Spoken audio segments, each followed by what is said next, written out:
వాళ్ళ బ్రెస్ట్ సైజును పెంచడానికి ఉన్న మార్గాలేంటి? దానికి ఎంతకాలం పడుతుంది? అవి సురక్షితమేనా? ఒకటేంటే ఫ్యాట్ ఎక్కించడం. మన బాడీలో వేరే దగ్గర ఉన్న ఫ్యాట్ని లైపోసక్షన్ ఎలా చేస్తామో ఫ్యాట్ తీసే పద్ధతిని అదే తీసి మనం ప్రాసెస్ చేసుకొని మళ్ళీ ఇంకో దగ్గర ఎక్కించవచ్చు. అది ఫ్యాట్ గ్రాఫ్టింగ్ అంటాం. సో దానివల్ల ఏంటంటే బ్రెస్ట్ అనేది పెంచవచ్చు. That's natural way.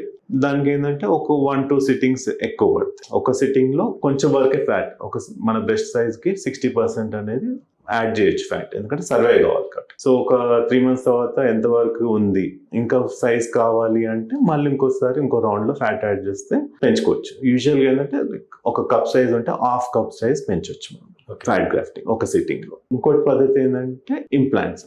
ఇప్పుడు వచ్చేటి చాలా బెటర్ ఇంప్లాంట్స్ వచ్చాయి. చెస్ట్ సైజ్ ప్రకారం మనం మెజర్ చేసుకొని స్కిన్ అవన్నీ చెక్ చేసుకొని ఇంత వాల్యూమ్ కి డిసైడ్ చేసుకొని ఇమీడియట్ గా 1 సిట్టింగ్ లో వాళ్ళకి కావాల్సిన సైజ్ మనం పెట్టచ్చు. ఓకే.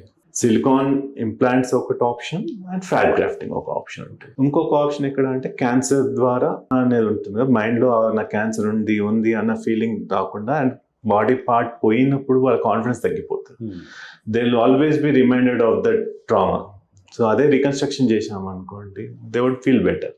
సో వాటికి ఏంటంటే మీరు ఇంతకుముందు చెప్పినట్టు మైక్రోవాస్కులర్ ద్వారా కడుపు నుంచి చేయొచ్చు, బ్యాక్ నుంచి చేయొచ్చు, కండ తీసి ఇక్కడ పెట్టి ఇంప్లాంట్ కూడా యాడ్ చేసుకుని కూడా పద్ధతి వల్ల కూడా మనము బ్రెస్ట్ మళ్ళీ నార్మల్ ఇంత ముందు ఉండే టైప్ లో చేయొచ్చు. 62 లక్షల మంది ప్రజల్లో మెడ్ ప్లస్ బ్రాండ్ మెడిసిన్స్ కి మారడం వలన 915 కోట్ల రూపాయలు సేవ్ చేసుకున్నారు. అదే మెడిసిన్స్ అదే క్వాలిటీతో 50 to 80% డిస్కౌంట్లు.